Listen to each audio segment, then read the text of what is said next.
Pour que l'ordre règne, il n'est pas toujours nécessaire d'utiliser l'armée ou la police.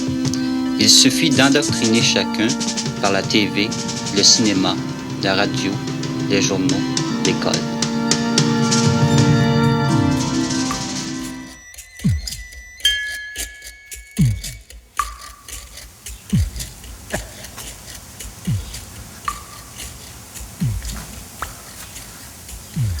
Ben, c'est ici, l'école où j'ai passé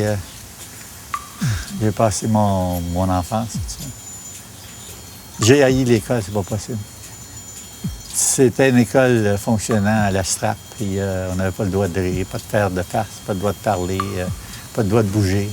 Puis ça a continué quand j'ai été à l'école secondaire Louis Hébert. C'est seulement en 10e année, vraiment, j'ai obéi aux injonctions de ma mère, puis j'étais peut-être tanné d'aller toujours en retenue.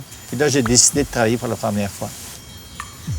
Si on m'avait dit à l'époque, au primaire et au secondaire, que j'aurais fini ma vie, j'aurais fait ma vie comme professeur, j'aurais dit manger de la merde, c'est pas vrai, c'est pas possible.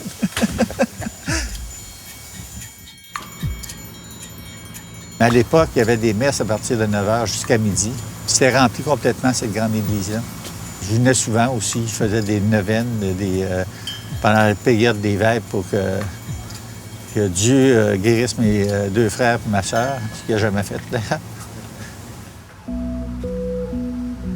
Des fois, probablement par sacrilège, on allait se masturber en dessous aussi. Après ça, il fallait aller se confier aussi au curé.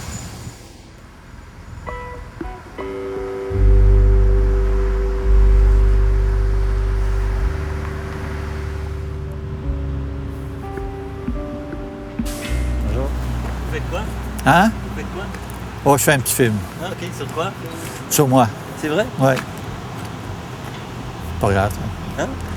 Je m'appelle Jean-Marc Piotte, alors j'ai fait des petits écrits. Ça va être un petit film vu par 12 personnes à peu près.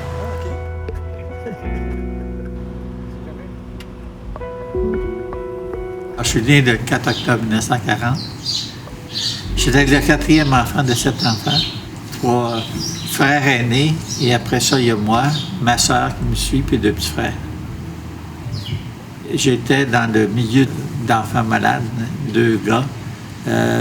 Et ma soeur qui me suit aussi avait une maladie de type génétique qui s'appelle l'acromatie ulcéro-mutilante, qui fait qu'ils n'ont pas de sensibilité au pot des membres et que peu à peu, la gangrène se met et ils perdent, les 3 ont perdu leur jambe à un moment donné, à couper peu à peu juste en bas du genou et le bout des doigts.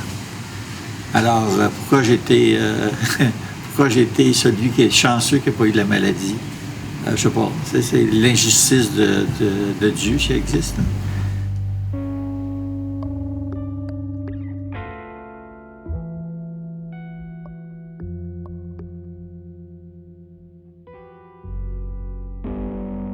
C'est quand j'étudiais à l'école normale Jacques-Cartier, faire de la provocation, c'était me promener à l'école avec stylet libre sous mon bras.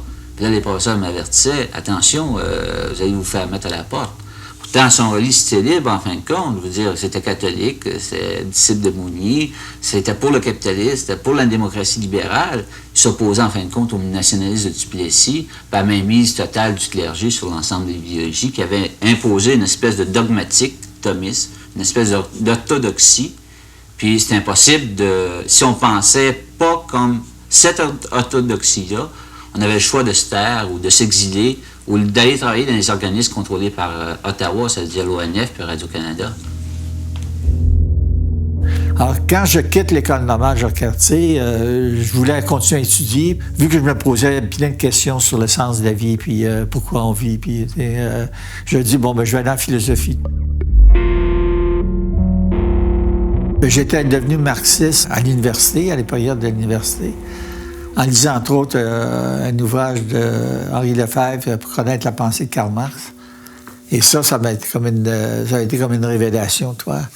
Alors, pour moi, ça expliquait d'où je venais, tu sais, d'un milieu populaire, puis un milieu plutôt opprimé, puis ça donnait comme une vision positive de ce milieu-là, toi. On était dominés, exploités, tout ça, puis écœurés, toi. Mais on pouvait, à un moment donné, nous-mêmes changer le monde, toi, Alors, ça donnait un sens à ma vie, puis au milieu d'où je venais.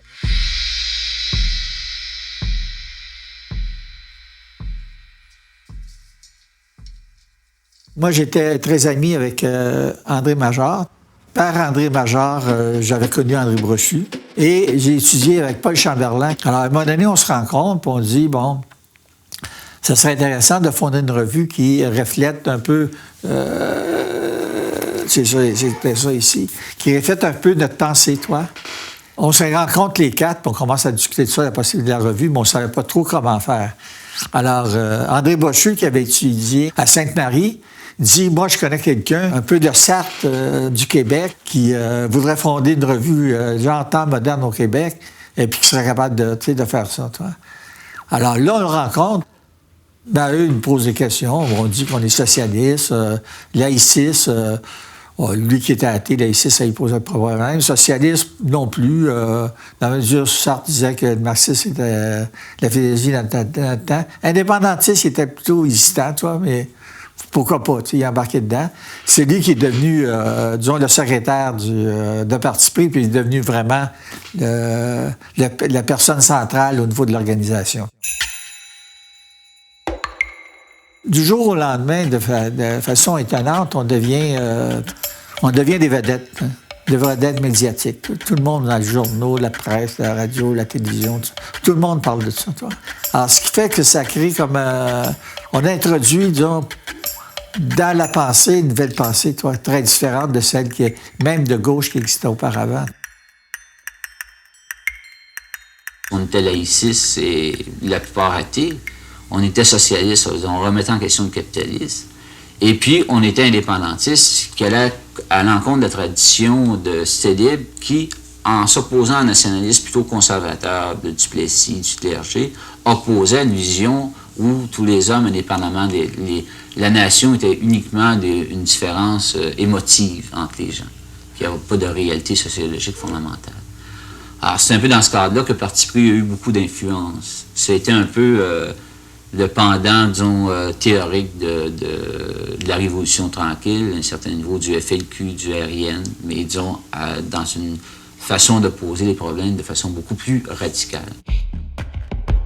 C'est sûr qu'à ce moment-là, je crois à la Révolution, toi. C'était pas seulement d'être révolté, c'était bon, il y en a toujours eu des révoltés au Québec, toi. Mais c'était de passer de la révolte à la Révolution, ça veut dire au changement global de la politique, toi. Et pour nous, ce changement global-là devait être fait économiquement, politiquement et culturellement.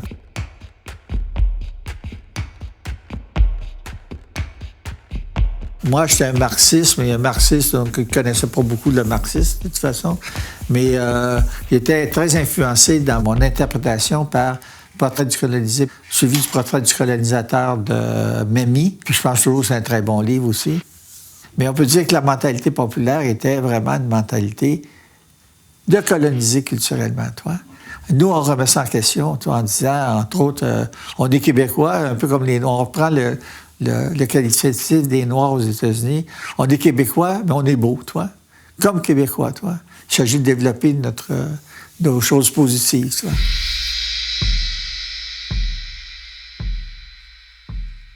Parti pris, je deviens, disons, un intellectuel public. Je deviens un organisateur social ou politique.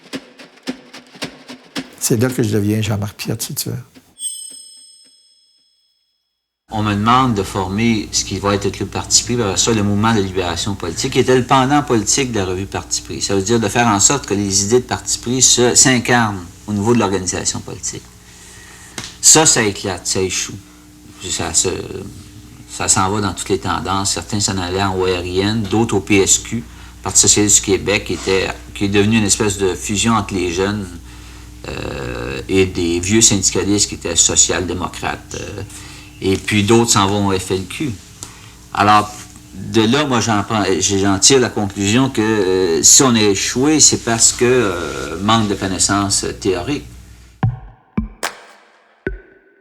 Je rencontre vraiment Jean-Marc Piot dans l'appartement de Pauline Julien, un bouge infect à Paris, à Montmartre. Et Jean-Marc Piot arrive de l'Italie Et c'est le Dieu de tout le monde parce qu'il nous amène quelque chose dont on n'avait jamais entendu parler, la pensée de Gramsci et les cahiers de prison de Gramsci. C'était le premier qui les avait lus dans le texte en italien et qui en faisait une analyse politique et qui le rendait cette analyse-là possible. Gramsci avait vu très, très bien la place et la fonction des intellectuels dans la société. Fonction d'intermédiaire, en fin de compte. Fonction d'intermédiaire, leur rôle, si tu enseignes, ton rôle, c'est de transmettre des connaissances, mais avec les connaissances que tu transmets, l'idéologie de la bourgeoisie. Il faudra attendre à peu près 15-20 ans après ça, après 1966, pour que les 68, pour que les intellectuels et les militants fasse ressortir, bien sûr, il y avait Bruno Trenti en Italie qui le faisait, mais fasse ressortir vraiment l'importance, la centralité de la pensée de Gramsci, alors que Jean-Marc, en 1968-69, avait fait son livre sur la pensée politique de Gramsci.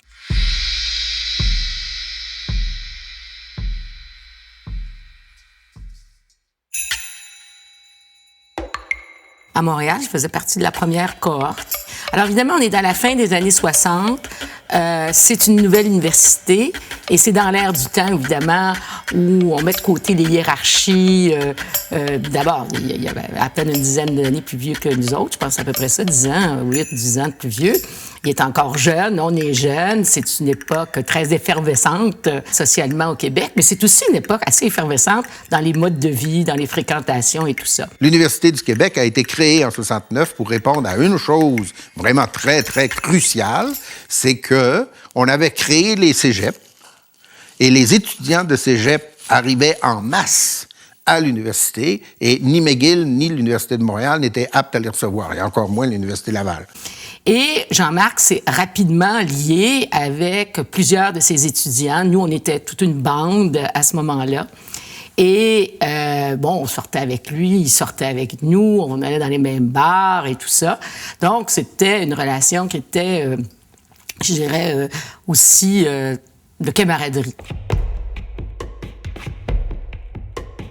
Et là, l'UQAM, c'est quelque chose d'absolument extraordinaire comme création parce que, comme l'université ne peut pas garantir aux étudiants que le diplôme qu'il va leur donner, ça va être un bon diplôme qui va leur trouver des jobs, alors qu'à l'Université de Montréal, quand tu avais ton diplôme à l'Université de Montréal, en sortant de là, tu avais 3 jobs qui t'étaient offerts.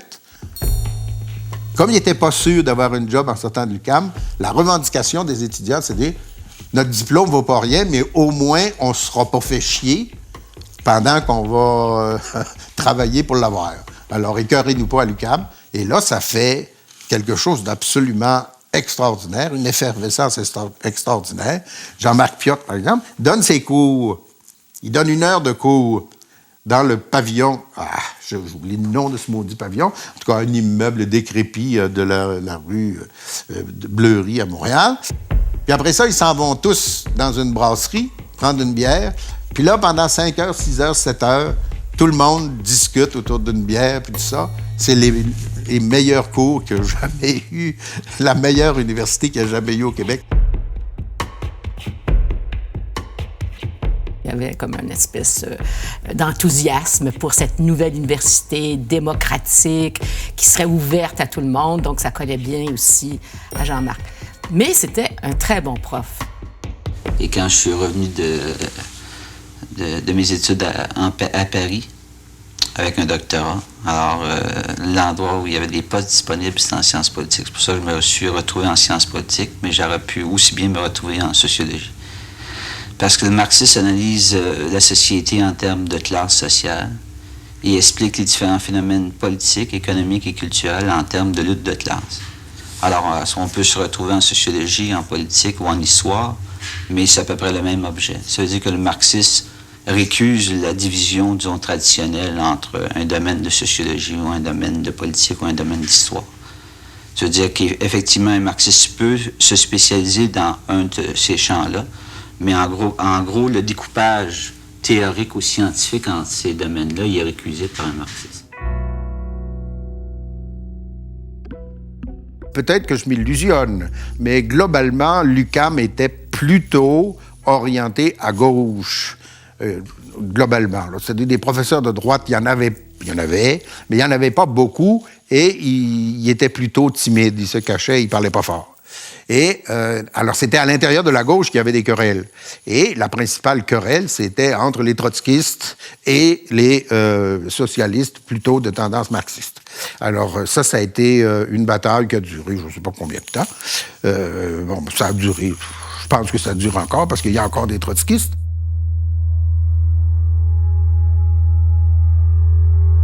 Travailleurs de la production, des mines et des forêts, travailleurs des services, enseignants et étudiants, chômeurs, prenez ce qui vous appartient, votre travail, votre détermination et votre liberté. Et vous, les travailleurs de la General Electric, c'est vous qui faites fonctionner vos usines. Vous seuls êtes capables de produire. Sans vous, General Electric n'est rien. Travailleurs du Québec, commencez dès aujourd'hui à reprendre ce qui vous appartient. Prenez vous-même ce qui est à vous. Vous seuls connaissez vos usines, vos machines, vos hôtels, vos universités, vos syndicats. N'attendez pas d'organisation miracle. Lorsque le manifeste est lu par le présentateur officiel des nouvelles, la majorité des gens se prononcent pour le manifeste, pas pour les actes de vécu, pour le manifeste. Alors, il y a un débrayage dans les cégeps, dans l'université, un peu partout des étudiants qui débrayent pour appuyer en disant que le gouvernement doit financer, Et lorsque l'armée intervient au Québec, et c'était volontaire, à mon avis, de Trudeau, il y a une panique terrible. Je veux dire, les gens se cachent, ils ont peur, ainsi de suite. À l'UQAM, en sciences politiques, avant, il y avait des réunions des étudiants de Sciences Po, à peu près 80 personnes, avant les mesures de guerre. Après les mesures de guerre, les leaders étudiants essaient de téléphoner à tous les étudiants pour faire une réunion. Il y avait une quinzaine de personnes qui font un téléphone. Ils sont retrouvés à peu près 17 ou 18. Les gens avaient tellement peur qu'ils allaient se cacher partout, même des gens qui n'étaient pas actifs politiquement. Même le PQ, il n'existait plus. Il y avait René Lévesque, puis Rayune, tout ça qui parlait. Les seules organisations qui résistent, c'est les 3 centrales syndicales et qui, à la majorité, pas à l'unanimité, disent on condamne, on n'est pas pour les actions du FLQ, mais on est contre la répression, qui s'abat sur le Québec, Mais c'est les seuls qui résistent. Puis là, à ce moment-là, je me dis, c'est là qu'il faut travailler, En 71, là, se reconstruit la réponse, disons, populaire ou ouvrière à ce qu'a été l'écœuranterie de octobre 70.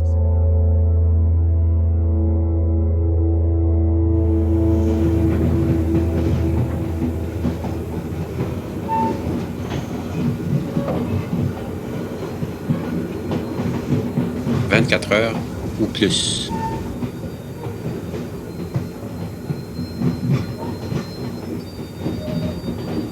Nous avons tenté, avec une équipe réduite au minimum, d'enregistrer l'actualité sociale au jour le jour, sachant qu'avec nos moyens, il fallait compter sur la chance.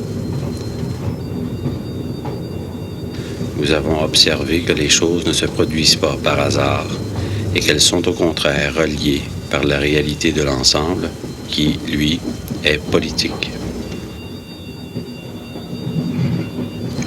Ça nous est apparu avec plus de clarté à Pio le Fou et à moi au moment d'assembler les nombreuses scènes du film.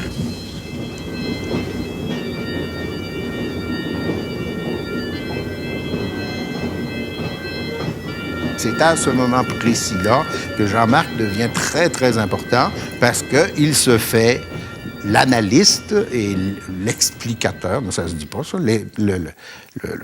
celui qui va examiner la position politique des centrales syndicales dans ce qu'il appelle, lui, le syndicalisme de combat. Et là, Jean-Marc va être l'intellectuel organique de l'inclusion politique du syndicalisme au Québec. Quand tu penses, c'était l'influence de Gramsci chez moi, si tu penses à la lutte économique comme une lutte syndicale, comme une lutte de classe, mais la lutte de classe, ça veut dire tu cherches à renforcer ton pouvoir au sein de l'entreprise. Pour renforcer ton pouvoir syndical au sein de l'entreprise, il faut que tes membres s'impliquent, parce que sinon tu ne peux rien faire, et utiliser les moyens que tu as pour renforcer ton pouvoir, non seulement en négociation, mais entre négociations, le pouvoir des travailleurs dans la boîte. Alors, c'est ça que j'ai défendu aussi au sein de la CSN, tu vois. Et c'est une époque où j'ai eu beaucoup d'influence, tant à la CSN qu'à la CEQ, parce que le syndicalisme de combat était repris comme orientation dans ces centrales-là. Puis là, il y a eu les fameux manifestes, là, ne comptons que sur nos propres moyens, position de Pépin, etc. Les centrales syndicales avaient adopté des manifestes de gauche au Québec pour expliquer qu'on ne pouvait plus continuer à faire du syndicalisme comme on en avait fait jusque-là. Le principe de la grève générale, voté à l'occasion du conflit de la presse, devait être mis en application quelques mois plus tard lors de la lutte du Front commun CSN-FTQ-CEQ contre le gouvernement provincial. Cette grève générale, la première au Québec, marque le moment historique le plus important de la lutte des travailleurs en Amérique du Nord.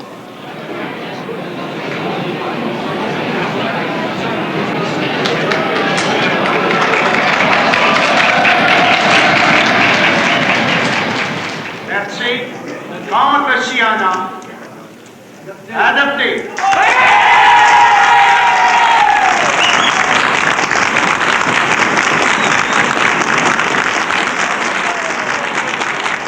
Le Front commun de 72, c'est l'exemple type du syndicalisme de combat, c'est-à-dire les syndicats qui sortent pour dire c'est 100 $ minimum pour tout le monde comme salaire minimum. C'est pas pour leurs membres qui revendiquent à ce moment-là, c'est le rapport salarial dans son ensemble qu'ils confrontent.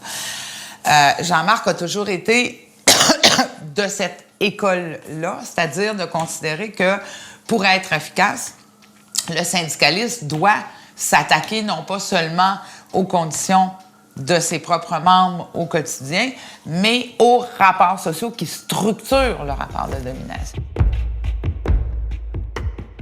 C'est l'époque où le syndicalisme s'inscrit vraiment dans une lutte de classe sociale, s'inscrit, je ne dis pas marxiste du tout, mais quand même a un discours qui préconise un syndicalisme de combat. Il élargit son champ. Il y a tous les autres, le deuxième front, c'est-à-dire on doit se battre aussi sur les conditions de vie, etc. Alors donc, et qu'il y a dans la société une relation d'exploitation et que tant et aussi longtemps qu'on ne l'aura pas renversé, il ne faut pas arrêter. On est emballé dans bien des cas, comme c'est mon cas. On a été actifs quand on était étudiant aussi dans les mouvements à la fois sociaux, dans mon cas aussi sur la question des femmes. Et évidemment, on s'inscrit à peu près tous dans la mouvance souverainiste du pays. Bon. Tout ça se passe en même temps. Et là, il y a beaucoup d'éléments de ce qu'on peut appeler les forces vives d'une société. Hein? La jeunesse instruite, éveillée socialement, consciente socialement, qui se dirige vers le marxisme, mais plus encore vers des mouvements maoïstes.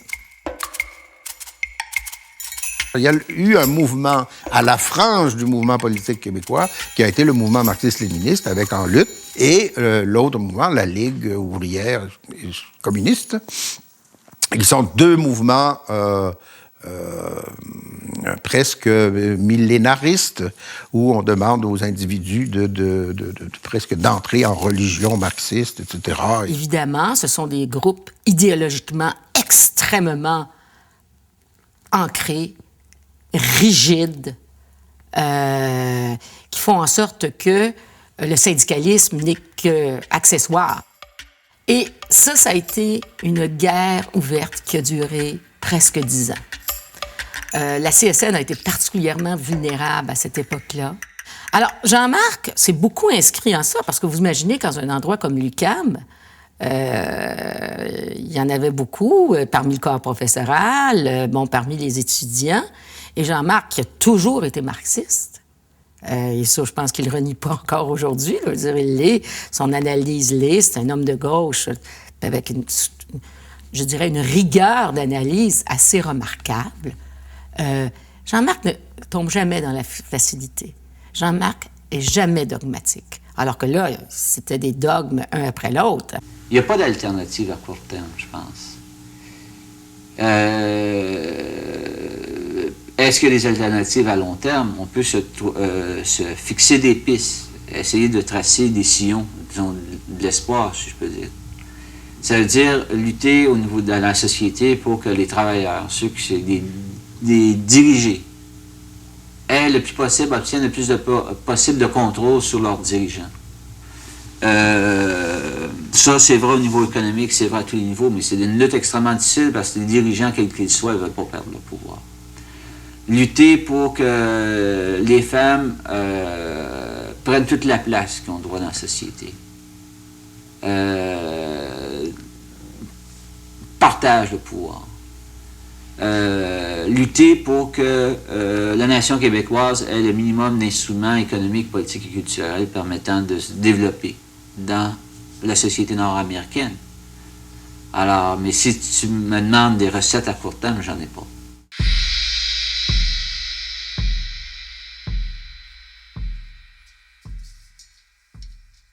La CSN est complètement déstabilisée avec l'élection du Parti québécois en 1976. Ce gouvernement est composé de gens qui sont des amis, entre guillemets. Plein de gens de la CSN s'en vont dès le lendemain des élections, devenir chef de cabinet, aller travailler. Donc, la CSN est un peu vidée de ses éléments. Robert Burns, c'est un avocat de la CSN. Bon, alors, on peut en nommer plein comme ça. C'est, au fond, une période où l'État met de l'avant, finalement, une gestion ouverte, d'entente, inspirée des modèles suédois ou scandinaves, où le patronat, les syndicats sont réunis, on fait des consensus sociaux et on avance. Évidemment, ça divise profondément le mouvement syndical, mais profondément. À partir de la complicité des centrales syndicales avec le Parti québécois, c'est-à-dire cette idée de la concertation, que l'on obtiendrait plus syndicalement en étant avec le gouvernement qu'en étant contre le gouvernement, qu'à partir de ce moment-là, aussi bien le rôle de Jean-Marc par rapport aux syndicats que le rôle des syndicats dans la société a commencé à péricliter. En ce qui concerne le changement, disons, du 15 novembre du Parti québécois, oui. Alors évidemment, dans le milieu des intellectuels en général, il a accordé vraiment beaucoup de confiance au Parti québécois. Puis là, les gens s'aperçoivent un peu que le Parti québécois ne va pas très, très loin, mais ils disent toujours, ben, c'est mieux que le Parti libéral, puis il y a le référendum, c'est ça qui est important, puis ainsi de suite. Alors, c'est comme si on avait donné aux intellectuels un os à ronger, tu vois, puis ça fait longtemps qu'ils n'avaient pas eu, puis ils le rongent, tu vois, avec un plaisir, puis en s'en délectant. Alors, mais qu'est-ce que le Parti québécois entraîne, en fin de compte? C'est une démobilisation très grande. Au niveau du mouvement syndical et populaire, vous dire, c'est le fractionnement du mouvement syndical. Il y a un problème aussi plus vaste, disons, plus stratégique pour un socialiste. Toi. Quand on se situe, on pense le Québec, bon, ben, c'est un îlot de 6 millions de personnes, toi, dans une mer nord-américaine, toi, où le capitalisme est dominant, toi. Puis c'est l'impérialisme dominant dans le monde, c'est l'impérialisme américain. Alors, comment penser une alternative socialiste dans ce petit îlot-là? Troisième problème, encore plus fondamental, qui touche l'ensemble des intellectuels, disons, marxistes des pays développés, c'est la prise de conscience, en fin de compte. Il y a eu un grand espoir créé par la révolution culturelle chinoise. Mais lorsqu'on regarde ce qui se passe maintenant, on voit très bien qu'en fin de compte, c'était avec les aspects négatifs de cette dite révolution culturelle-là, ça a été une tentative de remettre en question la bureaucratie. Mais on voit bien, en fin de compte, quand on regarde comment elle se restructure maintenant, que c'est comme un peu le même type de structure qui existe en Union soviétique. Et puis que la Chine, comme l'Union soviétique, défend au niveau international des positions qui correspondent à ses intérêts d'État. Alors, les gens regardent d'un côté puis regardent de l'autre, puis je veux dire, les modèles historiques sur lesquels on s'appuyait s'effoirent, puis disparaissent quand on les regarde attentivement. Alors, je pense que l'ensemble des intellectuels socialistes et marxistes passent par une phase de désespoir, tu vois. On pensait qu'on était sur une pente ascendante, hein? de croissance, l'idée d'émancipation, en disant ça va continuer, ça va continuer. Non, à un moment donné, là, crunk, des breaks. Et là, ça a été dur. Là, ça a été dur. Tu perdais ce que tu avais déjà négocié. On remettait en question le syndicalisme. Les gens voulaient se désyndiquer. C'est l'individualisme. On dénigre tout ce qui est collectif systématiquement. Ça, c'est un livre que j'ai eu beaucoup de difficultés à écrire. Très, très dur parce que ça remettait en question beaucoup de choses. Et puis, j'avais eu comme un rôle, disons, comme un peu de part du marxisme québécois. Alors, remettre ça en question, c'est remettre quelque chose de très, très profond. Alors, je l'ai écrit complètement poté jusqu'aux oreilles. Le lendemain matin, il fallait que je me mette un peu à jeun pour pouvoir réécrire un peu correctement, toi. Et, ça paraît pas, le livre. Non, mais il était poté jusqu'aux oreilles. Sinon, j'aurais fait de l'autocensure. Alors ça a été un livre très dur à écrire. Puis après ça m'a amené peu à peu, parce que je savais très bien que si les pays dits communistes étaient des dictatures, puis n'avaient absolument pas réalisé les espoirs du 19e siècle, qu'il fallait que je remette aussi, voir qu'est-ce que dans le marxisme a permis ça. Évidemment, le léninisme, c'est pas le marxisme, mais quand même, il y avait un fondement. Et ça m'a pris encore un certain nombre d'années à avoir une perspective qui était plus... toujours, le Marx, c'est toujours... Je pense pas qu'on peut comprendre la société actuelle sans tenir compte de Marx, mais il faut pas tenir compte de Marx, il faut tenir compte de Locke et de Descartes, et ainsi de suite. Il y a une compréhension, je pense, qui apparaît de la complexité du monde. C'est-à-dire qu'on est obligé, à un moment donné, de s'apercevoir que les origines de l'aliénation ne sont pas que dans le travail. Hein? Avec la lutte des femmes, notamment, on est aussi obligé de s'apercevoir que les gens sont des travailleurs, mais sont aussi des citoyens. Hein? Et donc, que les syndicats ne sont pas capables de porter à eux seuls tous les types de revendications qui émergent. Donc, il y a un mouvement, je dirais, une évolution qui est due à l'évolution normale de la société, à sa complexification.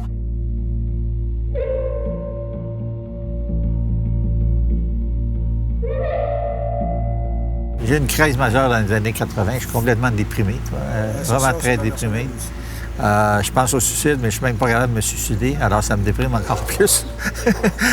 Ce qui fait que j'ai une grande période de remise en question. Je fais 2 ans de psychanalyse proche, avant de retrouver comme un désir de faire quelque chose, de me réinvestir dans cette société. Et dans la mesure où je remettais en question le marxisme, je me suis dit, je vais poser les mêmes questions aux grands philosophes, des questions que je me pose en termes de valeurs, d'éthique, de morale et de politique, tu vois. Alors ça m'a permis de renouveler mes cours. Puis même à la fin, quand je donnais ces cours-là, je prenais toujours 10-15 minutes avant d'aller au cours pour me craquer en disant, je vais aller les chercher un par un, toi. Parce que l'enseignement, bien enseigné, je pense, c'est d'essayer de saisir ce que les étudiants ont dans leur tête. Puis les étudiants des années 70, début des années 70, les étudiants début des années 90 n'avaient pas la même chose dans la tête. Et pouvoir entretenir un dialogue, une discussion avec eux en essayant de les rejoindre, toi.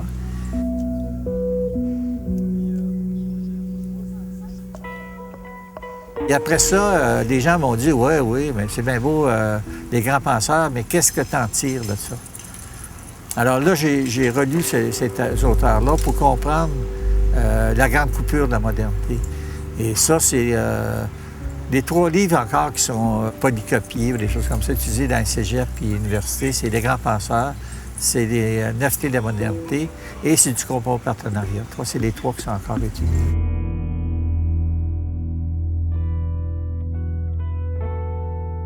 Le premier livre que j'ai lu de Jean-Marc, c'est La communauté perdue. Et donc, il pouvait me rejoindre parce que ça parlait des militants. Des militants qui se reposaient des questions et qui se revoyaient autrement. Donc, moi, c'est mon aventure avec Jean-Marc commence là. Mais moi, c'est une aventure amoureuse, c'est pas une aventure intellectuelle, mais je me suis amusée à regarder dans la bibliographie. Et même si moi, je ne suis pas l'intellectuelle ici dans la place, je suis probablement celle qui a le plus lu Jean-Marc. C'est normal. Parce que... L'amour, c'est comme ça. C'est ça. Beaucoup moins de gens qui marchent, ça, c'est pas ici. La première fois que j'ai vu Jean-Marc, il m'a apparu de dos. Bon. C'était dans son bureau à l'UQAM. J'ai rencontré Thierry Hensch, qui n'est plus avec nous, puis qui était mon directeur de thèse, puis il m'a dit, j'ai un collègue et personne ne veut jouer avec lui au tennis, puis il est difficile, un mauvais caractère, mais... On est devenu, je pense amis, puis... C'était meilleur que lui au tennis, oui. Pour ça, c'était assez facile. Mais finalement, à part le tennis, c'était, je pense, une amitié qui dure. Puis aussi une porte ouverte pour moi qui m'a fait être heureux et bien dans ma peau au Québec d'une façon accélérée. Comme je pense que ça n'aurait pas été la même chose sans l'avoir connu. Que ce soit en suivant un cours unique avec lui où j'étais le seul étudiant, c'était une lettre à mon père sur qu'est-ce que le Québec. Moi aussi, je me souviens du moment où je l'ai vu pour la première fois. J'étais au SPUC à ce moment-là. J'étais secrétaire de mon syndicat. J'étais jeune prof. Et évidemment, je savais Jean-Marc Piot, ce qu'il avait écrit, qui il était, mais je ne l'avais jamais vu. Et puis à un moment donné, il s'est présenté au bureau du SPUC. Et puis aussi, il faut bien le dire, moi j'avais face aux communistes québécois, aux trotskistes, etc., je vais peser mes mots, mais c'était cette querelle au sein de la gauche, je comprends. Pour moi, c'était une... Comme pour moi, c'était comme il y aura toujours Kronstadt entre nous. Et donc, pour moi, j'avais jamais lu les premiers livres de Piot parce que il fallait pas lire ça.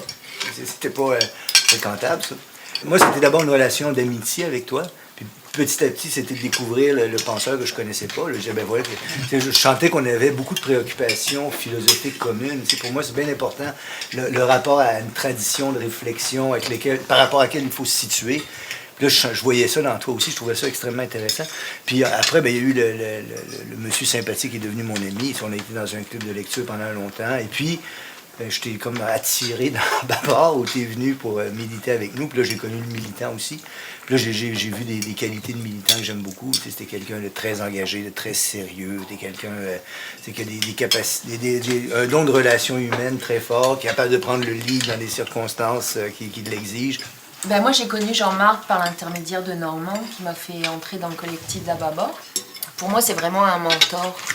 Il m'a refilé la chronique travail, mais il m'a accompagné vraiment pendant une série de chroniques. C'est vraiment un ami fidèle et très généreux. Et je pense qu'il est avec moi comme il peut l'être avec d'autres. Et puis c'est à peu près ça, là, ce que je peux dire de Jean-Marc, que j'adore.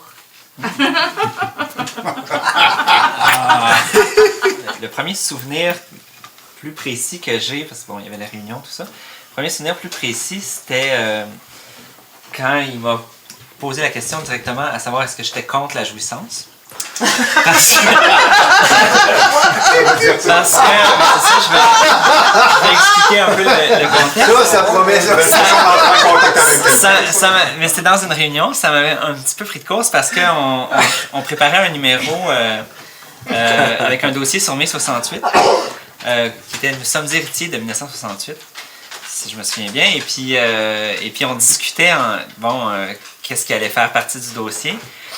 Puis je pense que j'avais amené quelque chose à propos du fait que, dans mai 68, il y avait Jouir sans entrave, tout ça, puis que finalement, ça avait été un peu repris par la publicité, la consommation, puis que finalement, la jouissance était partout, puis ce serait intéressant de parler de ça. Je trouve que ça va avec quelqu'un qui est... oui, de l'héritage marxiste, mais en même temps avec un côté quand même assez libertaire aussi, puis qui se laisse pas trop placer dans des cases, et puis puis c'est ça, ça en va aussi sur le côté de l'humour, et puis ça, à ce moment-là, je savais pas trop. Hein. Dans ton parcours, je pense pour une part, il y a un attachement à des idéaux de gauche, si on peut revenir là-dessus. Il y a un rapport à un certain nationalisme, ça a marqué aussi ce que tu as pensé. Puis il y a une origine, Chantal en parlait assez bien tantôt. Tu es vraiment quelqu'un qui vient du milieu ouvrier. Et ça reste présent, je pense. Est-ce que je me trompe quand je dis ça? Non. C'est une très bonne réponse. Je vais passer à ma deuxième question. Je pense qu'une des grandes transformations que j'ai vécues, c'est le fait que, par exemple, au début de la fondation de l'UQAM, les sciences sociales étaient dominantes. Oui. Et à un moment donné, ça a passé des sciences sociales à l'administration. Et ça, c'est fait aujourd'hui. C'est à peu près les mêmes étudiants qui allaient de même background, la même formation. Passer. Alors, quand tu vas en administration, c'est quoi que tu fais, toi? Là, tu vas en administration en espérant que l'administration, tu vas trouver une job, toi. Sciences humaines, il y avait quand même dans l'idée une possibilité, enfin, l'idée que la société, tu devais la connaître en la questionnant. Pour moi, la vie intellectuelle universitaire était caractérisée notamment par ces deux choses-là. Certains rapports à la tradition critique, il fallait l'apprendre puis partir d'elle. Et ensuite, un certain type de débat sur des questions de fond. Et c'est frappant de voir comment ils s'essompent beaucoup maintenant. Moi, ça m'inquiète. Ce qui fait que des intellectuels comme toi, par exemple, au sein de l'université actuelle, risquent d'être plus difficiles à trouver.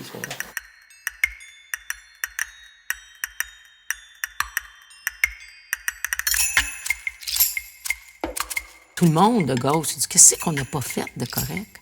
Où est-ce qu'on s'est trompé? Puis je pense que ça, il va y avoir une certaine lucidité des gens qui se réclament de gauche dans une société qui disent j'ai toujours été de gauche, on ne peut pas fanfaronner, là. En quelque part, on a manqué quelque chose. Qu'est-ce qui est arrivé? Et on a besoin de personnes pour analyser cela, pour penser, pour revenir, pour essayer de comprendre. Et là-dessus, je pense que Jean-Marc n'a jamais cessé d'essayer de comprendre. Il continue à jouer le rôle, dans une certaine mesure, qu'il a joué auprès de notre génération. C'est-à-dire que il est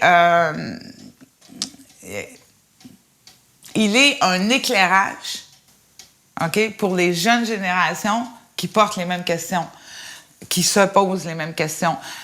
Il permet, dans l'échange, dans le travail commun, de faire en sorte que des générations qui ne l'ont pas eu dans leur parcours puissent avoir une mémoire historique d'où on vient avec ces questions-là.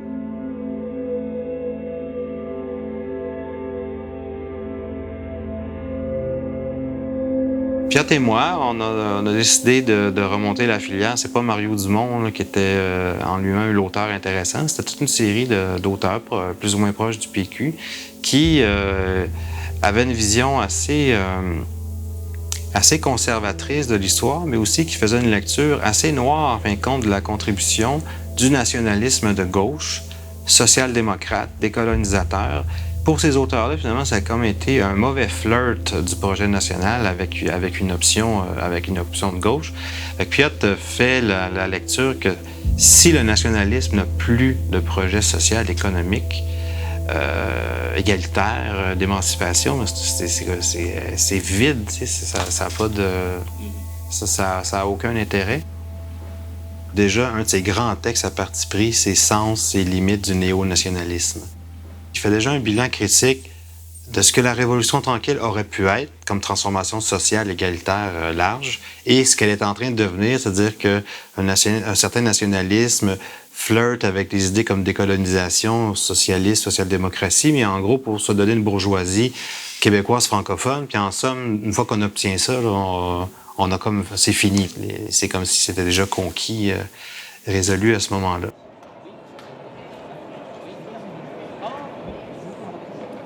En ayant une pensée néolibérale, en disant que le marché est central, que l'indu dans le marché, c'est ça la liberté, on ne peut avoir aucune visée collective, que ce soit celle de la nation, que ce soit celle de la classe ouvrière, que ce soit celle du peuple, parce que c'est une négation elle-même. Ce qui explique pourquoi l'ADQ est passé d'une position quasi indépendantiste, à la fin était néolibéraux et fédéralistes. Et la même chose avec notre ancien grand dirigeant péquiste, qui est maintenant la CAQ, qui est passé d'une position indépendantiste, souverainiste, à une position néolibérale et fédéraliste. L'indépendance du Québec, c'était à tout le moins une des idées de René Lévesque, et il n'était pas le seul, est un projet de coalition qui doit tenir ensemble la gauche, le centre, la droite, qui doit tenir ensemble des gens qui ne s'entendent pas sur le modèle d'organisation de la société, mais qui prêtent d'abord serment de fidélité au Québec, qui sont du Parti du Québec d'abord, pour qui l'indépendance est un bien en soi. Or, ce que je constate, c'est qu'en cherchant à associer trop souvent souveraineté et progressisme, pour le dire ainsi, donc la souveraineté n'était plus un objectif en soi, mais l'instrument de la social-démocratie, l'instrument du féminisme, de l'écologisme, de tous les ismes disponibles, eh bien, ceux qui étaient plus conservateurs, plus libéraux, plus au centre-droit, on leur disait « Voulez-vous entrer dans l'indépendance? Mais sachez que le pays ne vous appartiendra pas. » Et on a oublié une chose, c'est qu'après l'indépendance du Québec, si tout va bien, il y aura des élections. Quelquefois la gauche gagnera, quelquefois la droite gagnera. Et si l'indépendance n'appartient qu'à un camp, eh bien, on chasse du camp souverainiste, du camp nationaliste, des gens qui pourraient s'y retrouver et qui ne veulent pas acheter tout le projet de société. Merci. Monsieur Piot. Je ne suis pas tout à fait d'accord. En fait, je suis absolument pas d'accord parce que si on regarde le nationalisme traditionnel, le nationalisme du Plessis, il y avait deux fondements dans ça. Il y avait la langue, évidemment, et la religion catholique. Ça, c'est disparu. Et si tu regardes, par exemple, le mouvement indépendantiste, par exemple, de René Lévesque, c'est vrai qu'il essayait d'aller chercher les gens de droite, disons.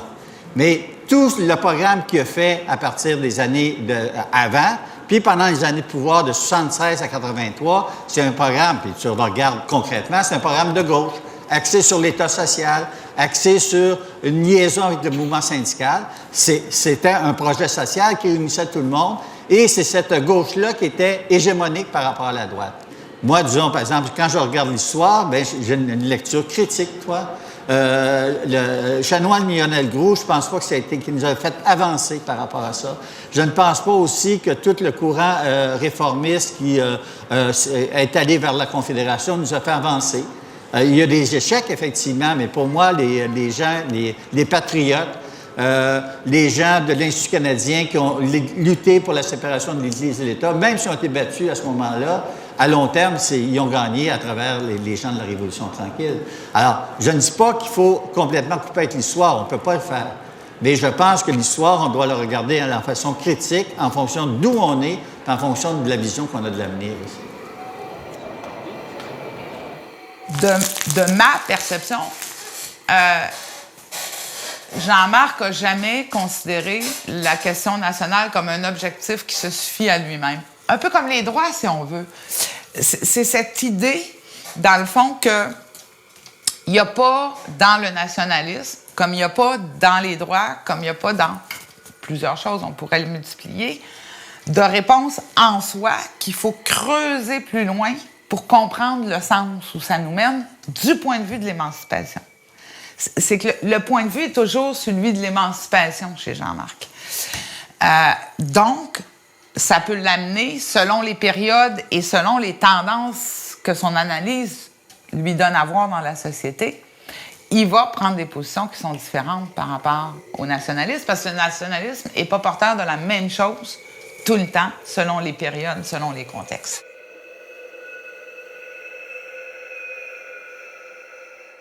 Ce qui qualifie le plus Jean-Marc, pour moi, c'est cette dimension de citoyenneté que je rattache à, justement, cette sensibilité de prendre en compte l'état de la société au moment où il la regarde pour poser les questions conceptuelles, de ne pas accepter que les questions conceptuelles se portent par elles-mêmes toutes seules.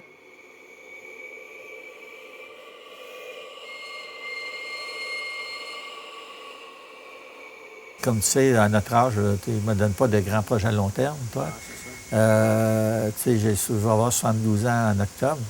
Et je suis inévitablement sur le déclin, toi. Je vieillis à tous les niveaux, je suis le déclin et qui m'amène directement à la mort, toi. Alors, j'essaie d'être dans le présent, de faire... j'ai fait beaucoup de sport jusqu'à 20 ans à peu près. De 20 ans à 40 ans, je suis devenu intellectuel. C'était ma passion, j'ai arrêté de faire du sport. Puis à partir de 40 ans, c'est la seule chose que je me souviens en latin, même si on a incorporé ça à nous, toi, j'essaie de faire de l'activité physique et du travail intellectuel. Puis là, j'ai un autre livre qui est un peu... que j'écris peu à peu au fur et à mesure de lecture auquel je réponds, là, mais disons, c'est un livre qui va prendre la forme d'un livre un jour, mais je ne sais pas quelle forme ça va prendre exactement, mais ça va être toujours la même question que je fais, et c'est comment vivre aujourd'hui dans la modernité puis dans une société capitaliste, industrialisée au Québec, et comment faire en sorte que cette société-là aille vers un mieux-être, toi. Alors, c'est sûr que ce qui est le plus important dans la vie, puis dans ma vie, c'est des rapports amoureux, des rapports d'amitié, toi, qui donnent sens à la vie. Mais ma fille, par exemple, c'est très importante pour moi. Mais à un moment donné, il faut t'intégrer ça à une vision beaucoup plus globale de la société, à une vision politique. Et cette vision politique-là va dans ce sens-là. En fin de compte, c'est des grandes valeurs de la Révolution française qui n'a pas été réalisée. C'est toujours ça que j'essaie de poursuivre, ça, avec la rationalité.